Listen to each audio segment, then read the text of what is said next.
Hey SMT Nation, it's your boy the SMT. Today we're going to talk a little bit about this version of the FCC. They're a little bit different than previous versions of the commission. They're obviously really pushing this whole 5G initiative. They're really forcing the issue and trying to allow carriers to get this technology rolled out as quickly as possible. We'll talk about that today and how this impacts AT&T's 5G Plus network. And we're also going to talk about Verizon a little bit. They've added a new city for home 5G offerings. And then the big thing from them, a public service announcement to those who are getting the Verizon Wireless regular S20 because it has millimeter wave and they're going to have the exclusivity for that feature. There may be some trade-offs that could be make or break for some. We're going to cover all that into today's video, and all of that starts now.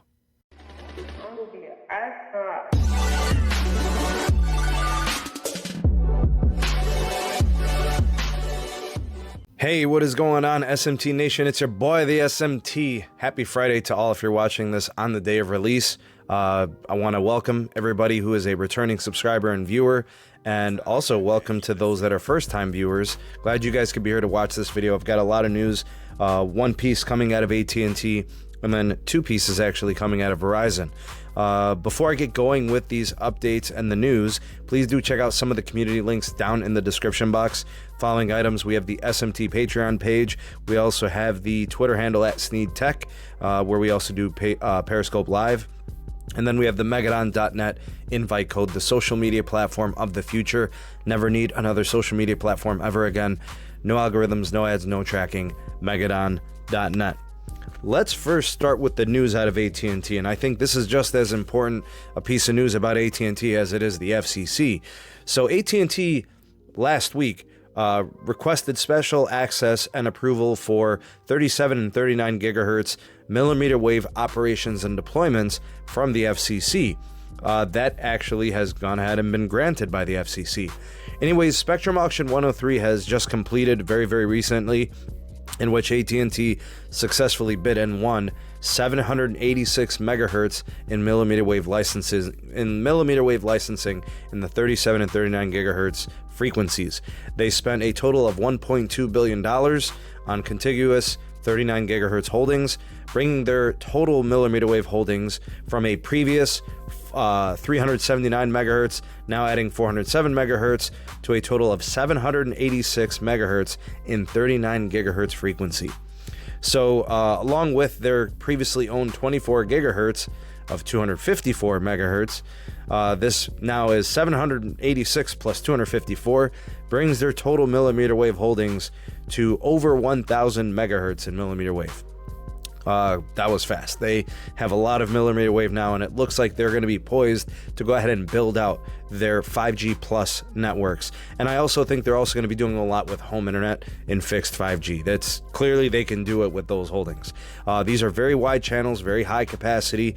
Millimeter wave has very limited range and a lack of penetration, but the connection is truly amazing and offers great throughput. Don't be surprised if this becomes a difference maker for AT&T when it comes to internet provisions, as well as other applications that are specific to different types of industries.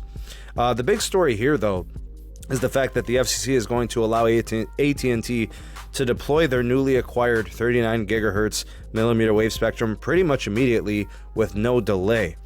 This FCC is expediting 5G deployment. When you look at regional, state, and local levels, they want these policies to help really create an initiative that gets the wireless operators deploying this spectrum pretty quickly. This news is really as much about FCC as it is AT&T and AT&T's 5G plus wideband connection for the future. I think the old FCC, when you think about it, forced the hand of the new FCC in expediting 5G, as it was not as carrier friendly as it is now when it comes to the building out of these types of networks. So 5G is starting to pick up a lot of traction, and this FCC is making quick work of that. So there's your AT&T news. Let's go ahead and switch over to Verizon 5G news. So this one out of Detroit, Michigan. Verizon has launched their home residential 5G access to the Motor City. This is fixed home 5G networking platform, previously available only in 5 cities, or I should say parts of 5 cities, now making Detroit number 6. They join Los Angeles and Sacramento, California, Indianapolis, Indiana, Minneapolis, Minnesota, and Chicago, Illinois. The cost for the service is $70 a month, $50 if you are an unlimited wireless customer from Verizon. Verizon is also sweetening the deal. What they're doing there is providing Disney Plus, YouTube TV, and 3 months of Google Stadia on the house. The home Wi-Fi hardware is Wi-Fi 6 compatible.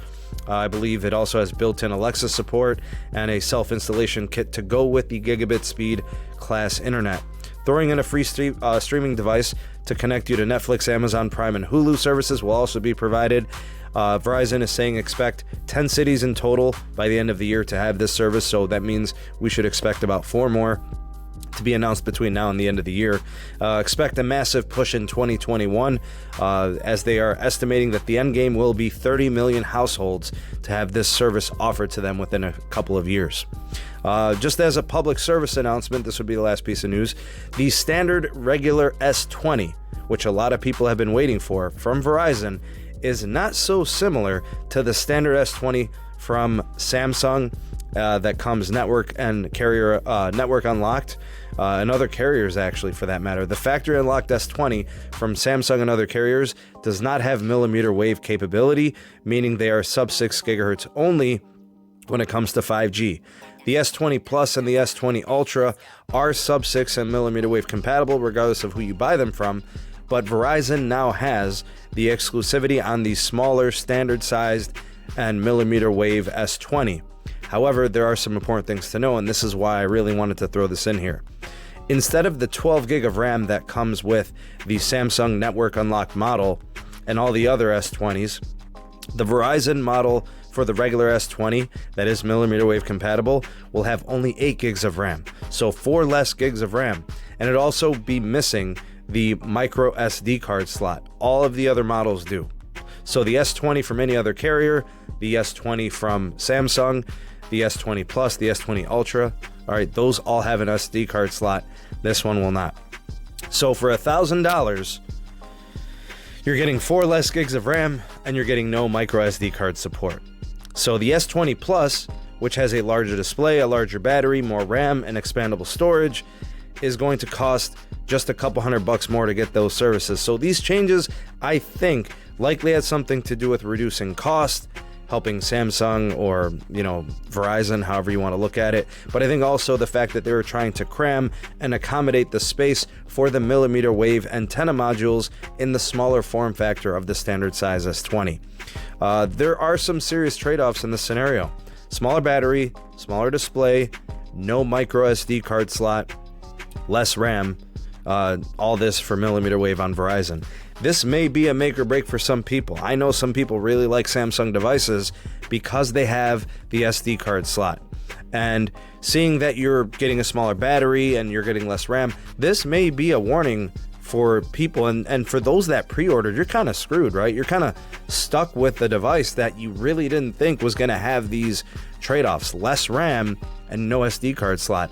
I'm sure some people are probably going to return their Verizon S20 and they'll probably go with the S20 Plus because of that. Actually, I'd like to know if any of you out there pre-ordered the S20 millimeter wave edition from Verizon. Is this make or break? Are you going to return it and go with the S20 Plus or the Ultra? Or are you going to just ditch it entirely and get something else at a later time or buy something different? I'd like to know. Also, let me know what you guys think of the Detroit home 5G news, and then the big news out of the AT&T camp and the FCC. Love to hear what you guys have to say. Go ahead and drop me a line in the comment section below. Let me know, the voice of the people, the SMT Nation. Let your voice be heard. If you appreciate your daily uploads from the SMT and you enjoyed this video and found it informative, please do go ahead and hit that like button. Share this to your favorite social media platforms. Thank you so much in advance for that. I think what we will do is we will hashtag, if you are a real one, hashtag S20VZW. That is a unfortunate way that they configured this phone, but hey, maybe these trade-offs were a requirement to get those millimeter wave modules in there. We'll have to see what you guys think about that there. If you haven't done so already, please do hit that subscribe button, join the SMT Nation, become a member of the nation, and also activate that bell notification icon so you never miss an upload from the SMT. And we are doing live stream tonight. I will be in Columbus hanging out with Mr. RF Engineer Caleb himself, so join us for that. And here's some other videos to check out if you guys want to hang around the channel, watch some other stuff. Thank you in advance for that. I hope you guys have a great weekend. I hope to see you at the live streams. I am the SMT, and I will catch you guys on the next video. Peace.